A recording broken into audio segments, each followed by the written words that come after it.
ఆంధ్రప్రదేశ్లో అసెంబ్లీ సమావేశాలు అయితే మొదలైపోయాయి. అండ్ ఈ రోజు అందరూ అనుకున్నట్లుగా జగన్ అసెంబ్లీకి రావడం అయితే జరిగింది. కానీ గవర్నర్ ప్రసంగం మధ్యలోనే వైఎస్ఆర్సీపీ వాకౌట్ చేసి బయటకు వెళ్ళిపోయారు.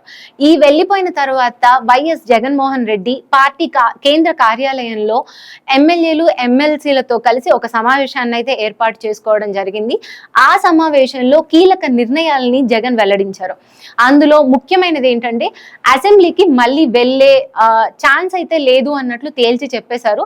ఎందుకు అంటే ఎలా నువ్వు వెళ్ళినా అక్కడ ప్రతిపక్ష హోదా ఇచ్చే ఉద్దేశంలో అయితే ప్రభుత్వం లేకపోవడం, ప్రజల్లో ఉండి ప్రజల సమస్యలపై పోరాడాలన్నది వైఎస్ జగన్మోహన్ రెడ్డి గారు అయితే నిర్ణయం చేసుకున్నారు.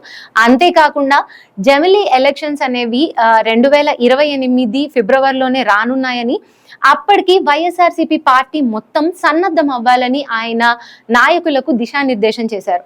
అంతేకాకుండా ఎవరైనా పార్టీని వైఎస్ఆర్సీపీని వీడి వెళ్ళిపోవాలనుకుంటే తనకు ఎలాంటి ఇబ్బంది లేదని, ఇప్పుడే వెళ్ళిపోవచ్చని, దాంట్లో సందేహం పడాల్సిందే పనే లేదని ఆయన అయితే తేల్చి చెప్పేశారు. ఇలా ఏదైతే ఈరోజు అసెంబ్లీ ఎన్నికల గురించి టీడీపీ ఏదైతే రకరకాల పుకార్లు, రకరకాల విషయాలు సృష్టించిందో వాటన్నిటికీ జగన్ అసెంబ్లీ సమావేశాలు మొదలైన రోజు సాయంత్రం లోపే ఒక క్లారిటీ అయితే ఇచ్చేశారు.